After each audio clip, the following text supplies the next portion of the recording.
नमस्कार मित्रांनो, भारतीय न्याय संहिता 2023 मध्ये हा 5वा व्हिडिओ आहे, ज्याच्यामध्ये आपण ऑफेन्स या टर्मचं इसेन्शियल इन्ग्रेडियंट जाणून घेणार आहोत. आता हे जाणून घेणं का महत्त्वाचं आहे असं तुम्हाला प्रश्न पडला असेल तर एक सिच्युएशन इमॅजिन करा की ए आणि बी नावाचे दोन मित्र आहेत. ते एकत्र शिक्षण घेत असतात, एकाच बाकड्यावर बसून ते शिक्षण घेत असतात आणि त्यांची पुस्तकं सुद्धा एकसारखीच असतात.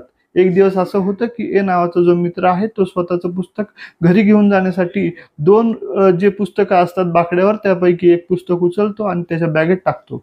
बॅगेत टाकल्यानंतर तो ते पुस्तक घरी घेऊन जातो आणि तो जेव्हा घरी अभ्यासाला बसलेला असतो तेव्हा त्याला कळतं की हे जे पुस्तक त्याने आणलेलं आहे ते बी नावाच्या मित्राचं आणलेलं आहे. Now, in this situation, whether A has committed any offense defined in Bharatiya Nyaya Samhita, whether he has committed the offense of theft is the question before us. दुसरी सिच्युएशन अशी पकडा की ए आणि बी नावाचे जे मित्र आहेत त्यापैकी ए नावाचा मित्र हा हुशार असतो आणि त्याचे जे नोट्स आहेत ते अप टू डेट असतात. त्यामुळं एक दिवस ए नावाचा जो मित्र आहे तो बी नावाच्या मित्राचे जे नोट्स आहेत ते चोरायच्या उद्देशाने बाकड्यावरचं एक पुस्तक उचलतो आणि तो झटापटीत ते जे पुस्तक आहे ते त्याच्या बॅगेत टाकतो. बॅगेत टाकल्यानंतर तो ते घरी घेऊन जातो आणि घरी घेऊन गेल्यानंतर तो जेव्हा ते पुस्तक उघडतो तेव्हा त्याला असं कळतं की ते जे पुस्तक त्याने आणलेलं आहे ते तो स्वतःच पुस्तक घेऊन आलेला असतो. Now in this situation, whether A has committed any offense, whether he has committed the offense of theft as defined in Bharatiya Nyaya Samhita, and what are the essentials to commit an offense. आपल्याला जर या प्रश्नांची उत्तरं जाणून घ्यायची असतील तर आपल्याला ऑफेन्स या टर्मचे इसेन्शियल इन्ग्रेडियंट्स पाहणं महत्त्वाचं आहे. What are the essential ingredients to constitute an offence. आता ऑफेन्स म्हणजे काय? The thing which is made punishable by the provisions of Bharatiya Nyaya संहिता किंवा इंडियन पिनल कोड. हे जे आहे ते एका लॅटिन टर्मवर बेस आहे. ती लॅटिन टर्म ती अशी आहे की ॲक्टस नॉन फॅसिट्रियम निसिमेन्सिट्रिया, ज्याचा अर्थ असा the intent and act both must concur to constitute an offence. म्हणजेच काय? Mere intention is not punishable, mere act is not punishable. म्हणजे ऑफेन्स जर व्हायचा असेल तर दोन इसेन्शियल इन्ग्रेडियंट आहेत. एक म्हणजे मेन्स रिया आणि दुसरं आहे ॲक्टस रियस.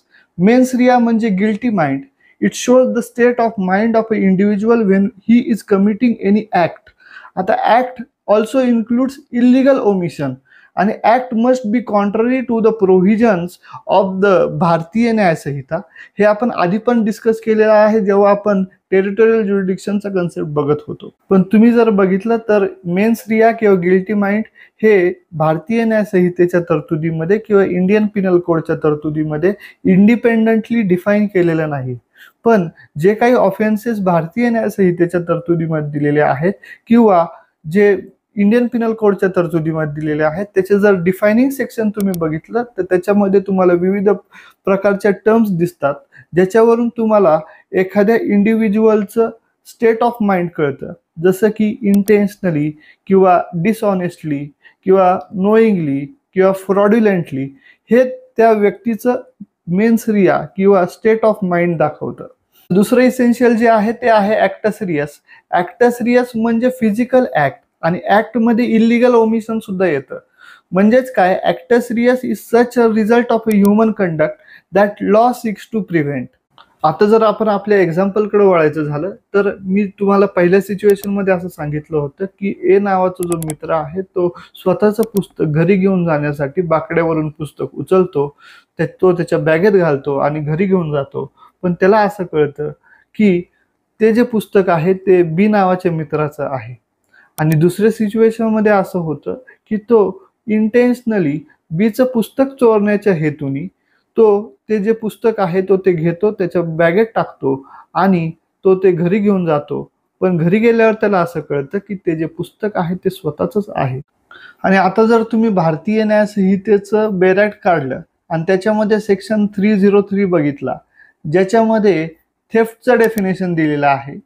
इंडियन पिनल कोडचा तो सेक्शन 378 होता आणि त्याचं जर तुम्ही वर्डिंग बघितलं तर त्याच्यामध्ये असं दिलेलं आहे, whoever intending to take dishonestly any movable property out of the possession of any person without that person's consent moves that property in order to such taking is said to commit theft.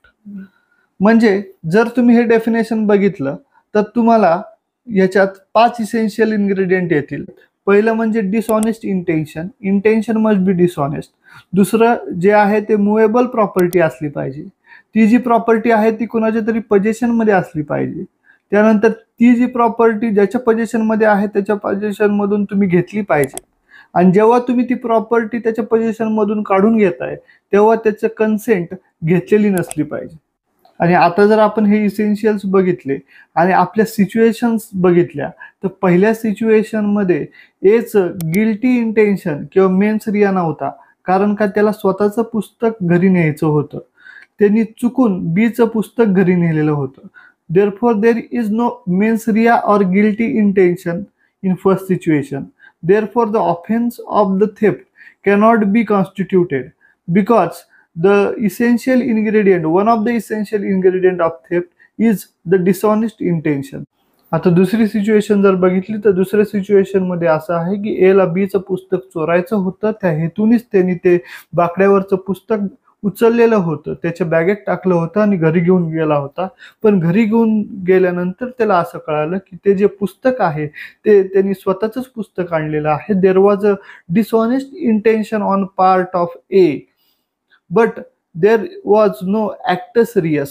म्हणजे ह्याच्यामध्ये त्याचं guilty intention आहे, mens rea आहे, पण ॲक्टस रियस नाही. Physical act तसा constitute झाला नाही, कारण का तो स्वतःच पुस्तक घेऊन आला. बीचं पुस्तक त्यांनी घेतलं नाही. Therefore the offence of the theft is not constituted. ह्याच्यावरूनच आपल्याला कळतं की एखादा ऑफेन्स जर कॉन्स्टिट्यूट करायचा असेल तर दोन्ही इसेन्शियल इन्ग्रेडियंट महत्वाचे आहेत. पहिलं म्हणजे मेन्स रिया आणि दुसरं म्हणजे ॲक्टस रियस. आय होप की तुम्हाला ऑफेन्स या टर्मचे इसेन्शियल समजलेले आहेत. असंच वेगवेगळ्या गुन्ह्यांचे वेगवेगळे इसेन्शियल इन्ग्रेडियंट्स असतात. आता हे तुम्हाला समजलंय का नाही याच्यासाठी आपण एक एक्झाम्पल घेऊ. त्याचं जे उत्तर आहे ते तुम्ही ह्या व्हिडिओच्या कमेंट्समध्ये मला सांगायचं आहे. असं इमॅजिन करा की ए आणि बी नावाचे दोन मित्र आहेत. ते एकत्र शिकत असतात. एकत्र शिकत असताना त्यांची परीक्षा जवळ आलेली असते. त्यामुळे ए नावाचा जो मित्र आहे तो त्याच्या बी नावाच्या मित्राकडे जातो, जो हुशार असतो आणि चांगले नोट्स बनवत असतो. तो त्याच्या बी नावाच्या मित्राकडे जातो आणि त्याला म्हणतो की मित्रा, अरे आपली परीक्षा जवळ आलेली आहे, तुझ्या ज्या नोट्स आहेत त्या चांगल्या असतात, त्याच्यामुळे जर मला चांगले मार्क पाडायचे असतील आणि चांगला अभ्यास करायचा असेल तर तुझे जे काही नोट्स आहेत ते काही दिवसांसाठी मला दे, जेणेकरून मी चांगला अभ्यास करू शकेल आणि चांगले मार्क पाडू शकेल. माझा अभ्यास झाल्यानंतर काही दिवसांनी मी ते पुस्तक तुला परत देऊन टाकेल. हे बोलल्यानंतर बी नावाचा मित्र खुश होतो आणि बी नावाचा मित्र त्याच्या ए नावाच्या मित्राला त्याचं पुस्तक देऊन टाकतो. ए नावाचा मित्र बी नावाच्या मित्राकडून ते पुस्तक घेतो आणि तो ते त्याला परत कधीच देत नाही. आणि तो त्या उद्देशानेच ते पुस्तक त्यांनी घेतलेलं असतं. Whether A has committed any offence by retaining the book with him is the question before us. If he has committed any offense, then do let me know in the comments below.